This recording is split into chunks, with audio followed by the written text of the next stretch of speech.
When did you start? I started writing probably the fourth grade.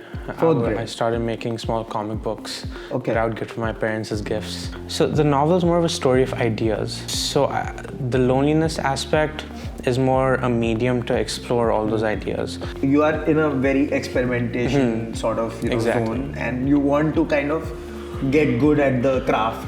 I tried to, a lot of those flashback sequences, Yeah. as banal as a flashback is, I added that. There's the big stoicism movement. Yeah. I really don't like it because it's not what the stoics actually said. A really brilliant novel, Dear Foster Wallace said it's probably the height of experimental fiction in the 20th century. It was inspired by I was reading really challenging books. It's a lot of postmodernist literature is really hard to get through.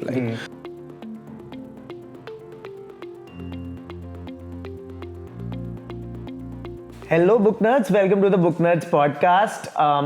It's season 2, and I'm happy to report that we are shooting here at Kunzum Bookstores in Jorbagh, and they are our collaborators. They are venue partners, and of course, our wellness partners are Jivisa Wellness. Thank you so much to both of them for collaborating with us for this podcast this season. And there's some really interesting authors coming in this season. Of course, by the time this podcast launches, you might have seen some podcast, a couple of roundtables that will be launched. So yeah, it's an interesting season, a very diverse season. And this diversity is being continued into this podcast as well, because we have someone who is very young, a very young author, and who is going to talk about his book and how he has written so, I would say, in a very in-depth manner, which is very refreshing for his age, especially because most authors are writing perhaps in the romance or thriller genre. So, welcome to the podcast. First of all, Advik. Yeah. This is his book, Descartes Mistress. Am I pronouncing it right? Or Descartes? Descartes Mistress. Descartes Mistress. Pardon my pronunciation, but once you read the book, you'll know why it's so interesting. It talks about existentialism. It talks about how being alone can be so freaking hard. And how we have to be prepared. I mean, it's just my rendition of what I understood from the book. And but the readers will have a different, perhaps, interpretation. So, first of all, Advik, thanks for writing this. And I'm really intrigued by how you have managed this at this young age. Advik goes to the Sri Ram school here in Delhi. It's in Delhi? Gurgaon. Gurgaon. It's in Gurgaon. And he has been writing throughout his life. And I'm intrigued because you're just, 17, right? Yeah. And throughout your life, when did you start? I started writing probably the fourth grade. Fourth grade. I started making small comic books Okay. that I would give to my parents as gifts. Wow. And then What did these comic books talk about, exactly? I mean, it definitely wasn't philosophy. It was mostly that thriller type Yep. of stuff. Yeah. Like detectives that were dogs and Yeah. strange murder mystery stories. Wow. But that was a product of what I was reading. I was Yeah. reading spy thrillers at the time Yeah. for kids, Alex Rider and all that. Yeah. But as I started to read more mature fiction much later on, then that's what produced this. Right. So, Yeah. I mean, it's so important. I mean, we have to state this, that to be a great writer, you have to be a very good reader Right, first. absolutely. Otherwise, it just doesn't work, right? So, tell us about your influences first, and then we'll get into the book. Because with you and, of course, other young adults who are reading and future writers, some of them think that it just happens, it just flows. But is it that way, or you just inculcate that good literature in you, and then it all kind of pours out? I'll first give you my influences. Okay. Like quite a few. So I'll try my best to mention as many. Yeah. Well, in middle school, I had a slump in readings, but it's only in the pandemic that I came back to it, and I started reading Cormac McCarthy, which is not the best way to start reading again after spy thrillers. It's very intense, but he has this very unique people call it a neo-biblical style because he uses lots of big words, very strange characterization, and a lot of it's very existentialist. So he really inspired me with his imagery. The first book I read was The Road, which is a post-apocalyptic novel. It won the Pulitzer Prize, I think. And then I read more of his works like Blood Meridian. But interestingly enough, I thought he would be a major influence in this book. And you'll see in a couple passages, like, I'm not sure if you recall, but there's this very strange dream sequence where the sky is purple and the trees are becoming strange creatures. So that was very directly inspired by That was McCarthy. from there, directly. And to be But honest, that was interesting. That part was completely interesting because that imagery is not commonly found in most books. It is rare. Yeah. So, and to be honest, that's sort of the entire writing process. I would read somebody's work and then I would write a small bit and somehow I would fit it into the book. So it was quite a fragmented writing experience, but that's what made it more fun, because just sticking with a linear pattern isn't always the best, because when you want to write the ending, you make the current portion weak. You don't give it enough attention so you can get to another part sooner. But anyway, to my other influences, James Coetzee, the South African writer, is a big influence, especially in his writing style. He has a very subtle, economical writing style. He uses lots of semicolons. I'm not sure how to say this, but in the book I'll say this happened, comma, this happened. If you really... I know. So that's a lot from James Coetzee. That's from there. Yeah. And his prose is very crystalline. That's probably the best way to put it. But the things he talks about plot-wise, for example, in Disgrace, which is probably his most famous novel, it's very bleak. So that's sort of ideology, that writing mindset is what I try to bring here. To be honest, though, The Life and Times of Michael Kay, his other book, which also won the Booker Prize, is what probably influenced it a lot, more than Disgrace, because I could talk quite a bit about it, but it's essentially, have you read it by any chance? Or? No, I haven't read it. So it's about a man named Michael Kay, but he's referred to as Kay throughout. And it's set in the 1980s in South Africa. Apartheid is going on, and there's a civil war. It didn't happen in real life. I don't think so. I think he co-opted maybe because the apartheid was there and there was kind of friction. Exactly. So he's based a fictional civil war around very real facts of South Africa. And in South Africa at that time, being black or white is very important. I know. But he never tells you who he is, if he's black or white. It's just on the context of the descriptions, his interactions with other people who are directly said to be white, or like army officers and everything, that you have to sort of figure out who he is. But the ambivalence of the text is what's really interesting.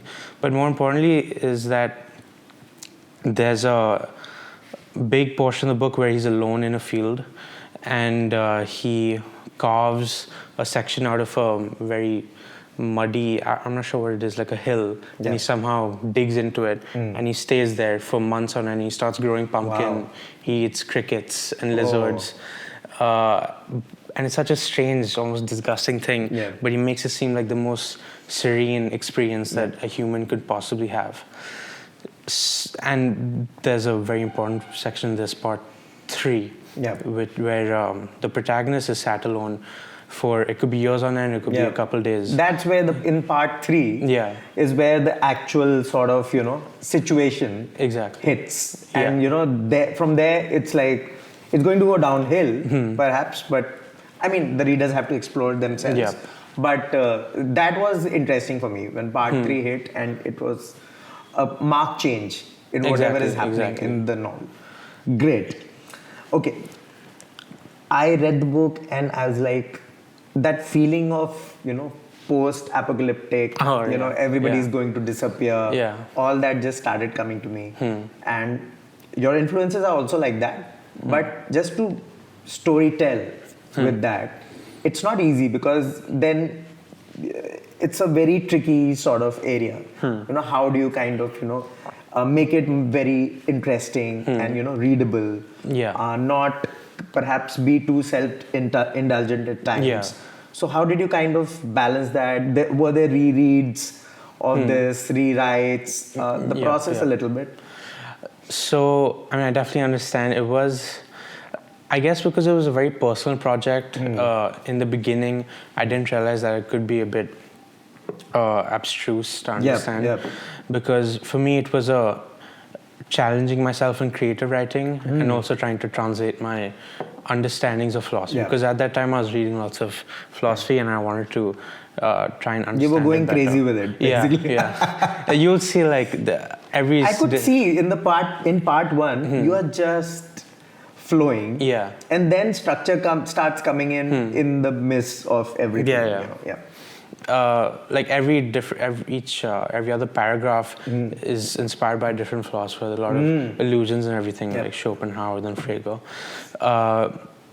So because it was such a personal challenge, eventually I realized it was a bit hard to get through. To get rid of that and kind of move forward? For a reader to get through and for me also to overcome this, to understand the reader's perspective that it may be hard to understand. But I tried to have a balance of styles in prose, so that neo-biblical stuff, the very heavy prose, I use a bit, but then it's evened out by much more sparse prose, which I try to do. And that was very thoughtful of you, because because when I started reading, I was like overawed by it all of a sudden, but all of a sudden you kind of... Exactly. The first part... You're like, take it easy. Right? Yeah. it's not that hectic. Yeah.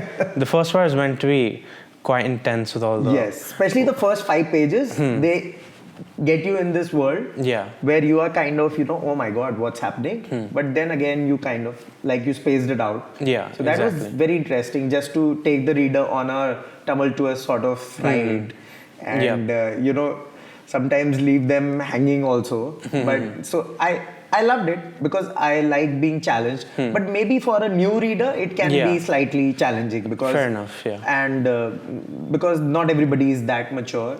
Maybe they reach there after a certain point of time. You are a bit ahead of some readers. But I would say that anybody who has experienced good literature will definitely kind of, experience it more easily. So, okay. You were talking about the aspect of sort of, staying alone and, this existentialism of, just everything else vanishes and you're just there. How do you deal with it? How do you survive? Do you have the will of staying? Or the TV that you're watching for so long, which is a huge part of the narrative, it's still running. If I'm not wrong, it's still running in part 3. The TV, it's still running. At least in his mind. In his mind. But so it's kind of very Inception-like. Oh, fair enough, So tell us more about that, because it's easier said than thinking about it. It's fine, but to put it on paper and kind of bring structure to it, that requires a skill set. So what was that like? To be honest, I sent it to one of my teachers first. Okay. The first draft. Would you like to name them? Sure, Pallavi ma'am. Pallavi Narayan. Pallavi Narayan. Yeah. Oh, is she the one who works with the publishing house? She has an organization named Butterfly Effect Education. Okay. I don't think it's I'll just different. check up on that. But she's known me for a very long time, like 9 years or something at this point. So she was the first person I sent the draft to. Okay. And she told me that it explores all types of loneliness. Okay. And that's something I never realized, actually. I didn't realize that the book is all about loneliness, because it was, the premise is very philosophically driven with solipsism, which is that it's based on Descartes' ideology that the mind, what if the mind was the only thing that actually existed and everything else apart from it didn't exist? And that's a very nice philosophy, and that's a strange word, but it's a philosophy that lended itself to literature, because then you can say, what if everybody disappeared? Yeah. So I guess that's how the loneliness came out of everybody disappearing. So it wasn't intentional, but I think it makes sense, definitely. Yeah. And when I first heard it, I was like, this is quite cool, because everybody says, reader's interpretation versus the writer. This is my first experience with it. Anyway, sorry, I'm diverging a bit. Yeah. But it was... So the novel is more of a story of ideas. Yeah. So the loneliness aspect is more a medium to explore all those ideas.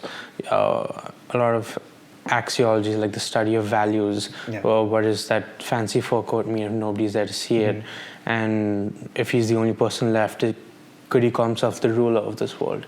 So all those sorts of discussions were able to happen because of this unique medium. So so that's why the loneliness isn't a very... It's honestly a bit hard to say, because my approach to it was quite different. I was more indifferent. But it ended up like that. Yeah. Okay. I was more indifferent to the plot. I was focusing on the writing style, making the sentences. Makes sense, because I think it's your first work, right? First work. You are in a very experimentation sort of zone, and you want to kind of get good at the craft, and so I think so that is okay. Yeah. But that feedback, any feedback you did you incorporate that? Oh, rewrites, right. Okay. So again, coming back, I did realize that I was getting a bit too stuck in my head. Okay. And I need to talk more about the protagonist. He can't just be there thinking. I had to give a bit of a background. I didn't want to add a name, and even my teacher said, there's no point in adding names, because I found it too specific for this kind of novel. It's meant to be very abstract, right? Adding a name would... That was super interesting for me, because I was like, I finished it and I was like, oh, did I miss something? Because we are so used to a defined protagonist, and the characters being defined. Exactly. So when it is not defined, then we are taken aback by like, oh my god, okay. Exactly, yeah. There's no name. So that was real fun for me, actually. It sets one apart, sort of, from the crowd of all this that is happening, the structure. So, right. Yeah, you were saying. So I realized that I need to add more background, so that's why the childhood home is elaborated quite a bit upon. But then again, I can't name the parents, I can't name grandparents, siblings, because again, that specificity aspect will come in. So that was quite challenging, honestly, to make him as specific and unspecific as possible. So that the reader can impute themselves to the protagonist, but at the same time, you are hooked on. You have to be hooked on to something. It can't just be a blank page of meaningless words on and on. So I tried to, a lot of those flashback sequences, as banal as a flashback is, I added that. No, if done well, I mean, it works, because I mean, there are some, I mean, not even in the writing space. If one does a flashback really well, for example, I watched this movie back in the day, which it's called Her, and it has got AI in it as well. Right. So there's this flashback where there's a divorce sequence being shown, but the background music is just the final signature. Oh, wow. So it's a very different way of the rendition is very different. Right. So similarly, perhaps in writing, I mean, there can be flashbacks of all sorts, but you can just chop and change and render it in a different way, and it will be all right. Because there are only few chops, right? Right. There are only few ways of telling stories. Yeah, exactly. So one has to kind of just innovate. So sorry to cut you off. No, that's quite interesting, because that's how it defines my whole writing approach, that you can only tell so many stories. So it's more interesting to experiment with how you're telling the story. Your style. Yeah, exactly. So how would you define yourself? I mean, right now. Because I know that you are going to change in the future. Yeah. You're going to read something else, you're going to evolve. But right now, I was really intrigued by your mental space. Or have you gone beyond this one as well? Because you wrote this when? I wrote this 2022, in the 22. summer till March 23. So it's recent. It's recent. Not too old. So, Not too old. And so, what is your mind space right now? Are you in a similar mind space? Have you evolved with this book, or you have moved on to the other one? What's going on right now? Well, I have started thinking about my next project. Okay. But I mean, if you're asking about like how I grew with the book, I definitely did. Yes.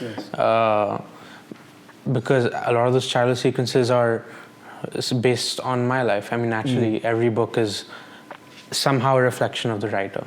So there was definitely quite a bit of me in it. And reflecting on everything, I guess childhood for me is sort of over now. Yeah. I mean, I'm turning 18 this month. Yeah. So it's kind of officially over. So that was a bit bittersweet to reflect on in writing it. But writing this book was definitely probably the best way to resolve everything. Like all those childhood memories, nostalgia, everything. It was a great way to kind of reflect. Amazing. If I had the tools back then, I would have definitely done that. Yeah. Because, journaling and writing, they give you more perspective about how to move forward. Rather than just move, you can write about the past, but moving ahead is more important. So, great job. And what about your school? Do they know about you? Your teacher knows about you. But what about your school? Does it support you? Do they know about your skill? My teachers know about it. Like all my teachers know about the book. Okay. And my friends know about it. I've asked some of them to read it. What is their first reaction? They were all really surprised by the fact that I'm writing a book. Okay. Why was that? Because you were writing. I would write everywhere. I've always been writing, but even for me, it was quite probably in a couple of months. Like I just kept thinking, where am I going to start? When am I going to start? So for me, it was a big challenge because saying I'm writing a book and saying I'm writing a 200-word piece, flash fiction. And this kind of book. Quite dense. That's another level, right? Yeah. Because I was always, they were asked, what is it about? And every time I have a hard time saying, You can't, you just have to read it. Yeah, exactly. I would say you have to read it. You can't define it. That's why, my team asked me, like, what's the book about? Yeah. I was like, you'll see. I'm not going to, I was talking to Basada also. Yeah. And she was like, show me the book. And I was like, she was like, what does it talk about? I said, I'm overawed by the book. And pleasantly so. So I told her like I have to read it twice to completely understand it. But that's good. That's a good thing because whenever I read a book twice or watch a movie twice, it only gets better. That's something. It has the last time it happened and it was kind of a similar genre. It happened to me in The Matrix. Oh, and I was like back then we were not exposed to that kind of stuff. Yeah. And I had to go back and kind of rewatch it to understand the philosophy of it all. Yeah. Not the action, but philosophy of it all, the spirituality of it. Yeah. So some people say are of the, and a lot of people say that philosophy is just self-indulgent. Who cares? It's be in the moment. Don't reflect too much. Don't reflect forward or backward. So what do you have to say about that? After reading so much, and I know your influences are also back here. Yeah. All the Republic, The Outsider, On Being Blue, General Ideas, Marx, your societal views, so many, everything is here. So what is your opinion on that after reading up so much? I think Stephen Hawking once said philosophy is dead, which made me very sad. I certainly don't think so. As a general statement, I think philosophy should come back because with the AI boom, with all the questions about, there are a lot of new questions about epistemology, about knowledge, what is a person, what is knowledge. But anyway, philosophy, it is thought to be self-indulgent. Sartre would just have peach cocktails and Yes. smoke and chat with Simone de Beauvoir. Yeah. So it is self-indulgent. I can't say it's not, but that doesn't mean it's not important. And actually, it's similar to the Matrix philosophy. It was the Wachowski, I think they're sisters now, Wachowski sisters. They are now sisters. Yeah. They were inspired by Baudrillard, who inspired... his philosophy isn't directly in the book a lot, but in my general life, he's definitely quite important because his ideas about hyper-reality are very interesting, that we're just living in a simulation created by the symbols we surround ourselves with. And to be honest, that is life right now. There's so much, with the Apple Vision Pro coming in. Exactly. So it's going to, because somebody tested it recently, a YouTuber, and he was like, I'm not liking reality anymore. Wow. It was that. Wow. So I was taken aback. I was like, dude, he has been testing it just for one day. Oh, wow. And he's feeling that reality is boring. Real life is boring. So I wonder. So, and there are so, for example, philosophy does have, concepts of nihilism and all those things, and you're right, it's important. And to perhaps understand our being better. Exactly. And to think about ourselves more seriously. Yeah. Because we don't take ourselves too seriously, but we are better than that, perhaps. Yeah, and I mean, there are multiple things on top of that, people, there's the big stoicism movement. I really don't like it because it's not what the Stoics actually said.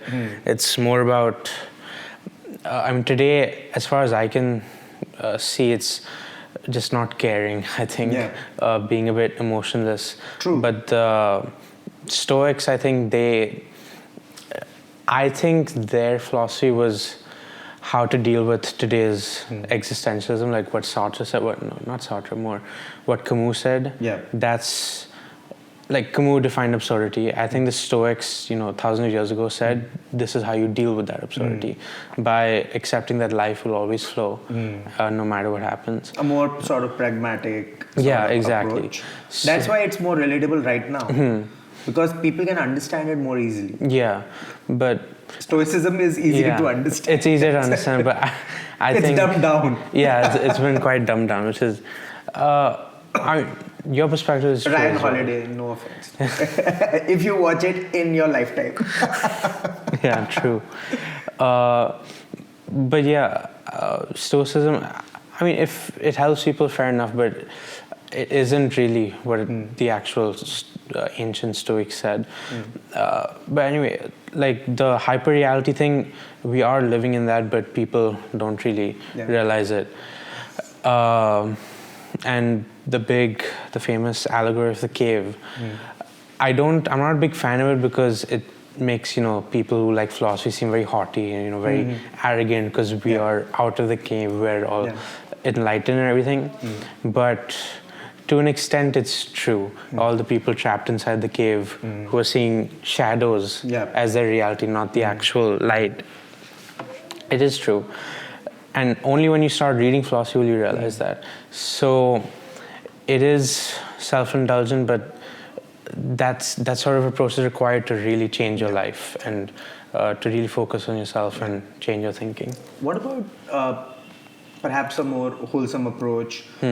What do you feel about Indian philosophy and kind of co-opting with that of course, the influences you already have? Have you delved into that? Are you planning to kind of delve into that as well? Yeah. To perhaps understand this world better? Or inculcate that in your future writing? Have you thought about that? I definitely think, Eastern spirituality is as respectable as Western philosophy. To be honest, my mother used to do a lot of Buddhist practices, and when I was younger, I used to think it's all quite meaningless. So that's why I started. Mambo jumbo. Yeah, all the praying and everything, like the ceremonies. Yeah. So that's why later on I tried to read Western philosophy to get away from it. But now that I've read all this Western philosophy, I'm trying to appreciate the Eastern side more. And it's interesting how Schopenhauer, people say he was the most depressing. Depressing is not the right word. The most probably nihilistic philosopher. Yeah. He was one of the few people to really appreciate spirituality and Eastern spirituality. So it's definitely something, because it's more of an approach, I think, to life. Western philosophy is just talking about life. Yeah. But that's spirituality actually tells you how to deal with it, I guess, in a way similar to okay, I don't want to bring up absurdism again, but it's definitely a very good thing to explore, and I think I will explore in future works. Okay. My next project may have it. It's going to be about translation, which is quite an interesting field in terms of philosophy. Translation as in? Of languages. Of languages, okay. Yeah. That's what my next project will be. Okay. Maybe I can inculcate some spirituality, because it's definitely something I want to do. Yeah. So, yep. That's cool. Okay, let's talk. It's the Booknerds Podcast. We have to talk about books. Oh, okay. So, top of your head, perhaps if you could recommend like 3 books. Of course, this is there. And everybody has to read it. Pick it up from Amazon. It's on Amazon. Amazon, yep. And so, yeah. Any recommendations? I would recommend Descartes Mistress. So that's a 1988 novel whose title essentially inspired this title. Yes. Yeah. It's a really brilliant novel. Dear Foster Wallace said it's probably the height of experimental fiction in the 20th century. Plot-wise, it's similar. I'll be clear though, like I came up with this idea of being alone and everything before I discovered Descartes Mistress. Okay. But I discovered it, I was like, oh, quite a few overlaps. But I thought, let me just take that as inspiration, not as a But again, these challenge. Stories will happen. Exactly. Because I read another short story on a similar premise, but that was completely different. Exactly, yeah. And it was part of an anthology. And again, it was more on the dystopic and sort of survival side of things. Yeah. Rather than this is more sort of inwards, so as to say. I definitely didn't want any post-apocalyptic association. A zombie. Yeah, exactly. No. But yeah, Descartes Mistress is about a woman who's writing on her typewriter alone in a shack by the beach, and she believes she's the only person left in the world. But that's a first-person narrative. This experiment's like third, second, and first. But that's a first-person narrative because it's literally the things she's writing on her typewriter. It's a bit metafictional that way. But what inspired me is that it's written by David Markson, and he took Wittgenstein's philosophy, who was a big philosopher of language, and then people say he was the greatest philosopher of the 20th century, Austrian guy. He took his philosophy and essentially adapted it to a literary world, and that's why everybody has disappeared, and it's a very bleak world because his philosophy was very it's hard to, it was sort of bleak. He essentially said that words are a bit meaningless, and words are very, I can't talk about Wittgenstein too much because it take too much time, but essentially he adapted his philosophy to his literary world, and that's what I did with Descartes. He talked about solipsism, what I said about the mind being alone, and that's what I did here. So inculcating some a philosopher's thoughts into the foundation of the book is what inspired me. And his style is also very experimental. It's much more experimental than this. It's much harder. I think it's harder to get through. Not in terms of the words or anything. It's the structure. It's very strange. It's all made in written in a every paragraph is like one clause or one sentence, and it's just a stream of thoughts. It's not necessarily stream of consciousness, but you really need to read it again. It's hard to explain because the brilliance lies in all the subtle irony and the contradictions, and through her writing, you see that she's actually kind of insane. Yeah. But so a lot of reading between the lines. yeah, exactly. Going back and reading again. Yeah, exactly. And but by the end, she's somehow able to successfully convince you that she's the last person left on Earth. So that's definitely a great read. Interesting. Very challenging read, honestly. I would recommend again Life and Times of Michael K., which I mentioned earlier. That has some of Coetzee's best descriptions, I'd say, in terms of pure imagery. Like in that section on where he's alone in the field, there are these descriptions of languor and laziness that are just so like gorgeous. It's hard to like he says. I don't want to say it because it'll ruin the beauty of the quote, but like, it's fine. But he talks about languor as being oil that sort of drowns you. Wow. That's an understatement to it, but you should definitely check that out. It's one of his more understated works. Okay. Disgrace is the more popular one. I mean, fair enough, because it's again another amazing work, but I would recommend Life and Times of Michael K. And a third work, there's a writer, okay, I'll give two more, because Sure. one I wouldn't necessarily recommend, but I'll mention him. Yeah. William H. Gass, who inspired me a lot. He wrote On Being Blue. Okay. He talks a lot about, so that's a book about the philosophy of color, but he essentially inspired my writing approach, which is a lot about the word itself and not focusing on the plot. So if you really want to find the most beautiful prose ever, I would recommend his writing. By the way, guys, you need a dictionary with this one. Oh. You have to get a dictionary. If you're not good at vocabulary, get a dictionary and you work hard at it. Okay, it's not easy and it's not supposed to be easy. Right? Yeah. So because it's always educational. If you don't understand something, just know about it more, and then you'll understand the word in its entirety. Right. And I mean, it was inspired by I was reading really challenging books. It's a lot of postmodernist literature is really hard to get through. Like the Recognitions by Gaddis is insane. I don't think I probably read like 200 or 300 pages of it's like 1,000 pages. Yeah. So and in that tough literature, every time I found a new word, I would just note it down. Yeah. When people read the book, they were like, "Oh, did you have a thesaurus by your side?" I was like, "Please don't say that." No, I was just having fun. No. I know that, but because sometimes where it comes from, I'm telling you that sometimes certain authors try to replace words. Yeah. Which is a malpractice, which kind of spoils the reader. Yeah. And then in future works, they think that you have mentioned those words just for the sake of it. Yeah. But actually, you are just thinking like that. Yeah. So yeah. It's a bane, which has been created by certain kind of writers who are trying to impress rather than just be. Yeah. There's a difference, right? Yeah, and like again, Dave Foster Wallace said like people use puff words where you're just replacing a much simpler word with a bigger one that has the same meaning. And he's like, why did you make me parse extra syllables for no reason when this simpler word would have sufficed? Yeah. But for me, I would like note down I have like a big vocabulary list. Right. I would note down every word I found.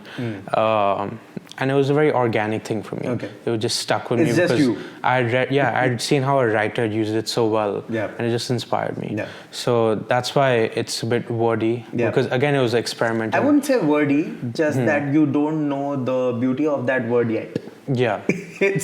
There's a difference. Wordy meaning that the structure and the sentence formation would be problematic. That wordy, but I didn't feel that. I just felt that maybe 20% of the words I had to, kind of consult. Oh, I know this word, but this is a better word for this. So it was just that. Yeah. Cool. Fair enough. You were saying the fourth. But so William H. Gass, I would recommend if you want really good prose, but he's quite a profane writer. Okay. Because he likes to take very crude, crass words, but try to transfigure them and make them really appeasing. Not appeasing, like pleasing. So I would warn you before going into literature. It's fine. quite 18 and above. Yeah, definitely. And the last book, probably. But how did you read those? My next question, because you are recommended 18 plus. How did you get your hands? You just got them. You told your mom and dad, It's like, a good it's fine. book, It's a yeah. very good book. Yeah. They say if it's a book, it's fine. Yes. Yeah, I shouldn't have said that. That's fine. It's fine. And for the last one, I would recommend maybe Stoner by John Williams. Okay. I think that's fairly well known. It's a campus fairly novel, well, yeah. But it just really makes you fall in love with literature, I think. Some of the descriptions. I really love John Williams' style because he always uses the future tense at the end of every paragraph, alluding to a sort of tragic event, and it makes you sort of appreciate your time with the protagonist right now. Yeah. Because whenever you're attached to a protagonist, you don't like to see a bad thing happen. Right. So it just makes every That's single... the dread everybody Yeah, has. exactly. So that's a great book to check out. And actually, a last one is there's this series by Norwegian writer Knausgaard, Karl Ove Knausgaard, My Struggle. Okay. It's called Min Camp in the Norwegian. He said he did it on purpose to be controversial. Right. Controversial and sell more. Yeah, exactly. But it deserves to sell a lot because it's really brilliant. I personally don't like autobiographies a lot, but that's like the one autobiography I really love because you honestly have to read it again. But his style is so experimental. He keeps talking about. So in one instance, he's cutting up lobster or something, and then he goes to a memory in his childhood, and then there's a dream in that childhood, and then he's talking about reading literature. Wow. And they're like 200 pages of, talking about something else, and suddenly he's back to cutting lobster. Oh, wow. So it reads a lot like a dream, you never know how you got there in that dream, but everything flows so well that you don't question it. And his writing... That's amazing. Yeah, so it's definitely worth checking out. So those are my book recommendations. Awesome book recommendations. Yeah. Thank you so much. And thank you for speaking to us on the Booknerds Podcast. Congratulations on your debut work. Thank you. And guys, do check out the book. And where's my... Yeah, here. Do check out the book and buy it from Amazon. Let Advik know. Are you on Instagram? No. No? Okay. So you can send your feedback to us also at Booknerds. We are everywhere. Booknerds, and you can find us. And of course, we would like to thank our collaborators, Kunzum Books, the wonderful Kunzum Books, where we are shooting, and our wellness partners, G-Visa, who have done a fabulous job. And we have something by them for you from the Himalayas. Thank you. So, this is Vasudha, please do the Thank you. honors. Yeah. Wow. And Thanks. you can just show it to the camera. Yeah. So this is a little something from us, and thank you. fabulous talking to you. You're such was a a great young literary force, and I'm just overawed by what Thank you have you. written and what you are going to write. I'm Thank pretty you. sure, and we look forward to all those names you mentioned. Yeah, we yeah. want to find you there, amongst those people. Yeah. Then we would be really happy, even happier. Yeah, thank you. And this podcast will go on podcast.booknerds.in when it launches, and on our YouTube at Booknerds. So you can leave your comment there and let Advik know whether you like the book or not. It's fine. I mean, we all learn and take constructive feedback or not, or whatever. It doesn't matter, but reading the book is more important. So do let us know what you felt about the book, and till then, happy reading.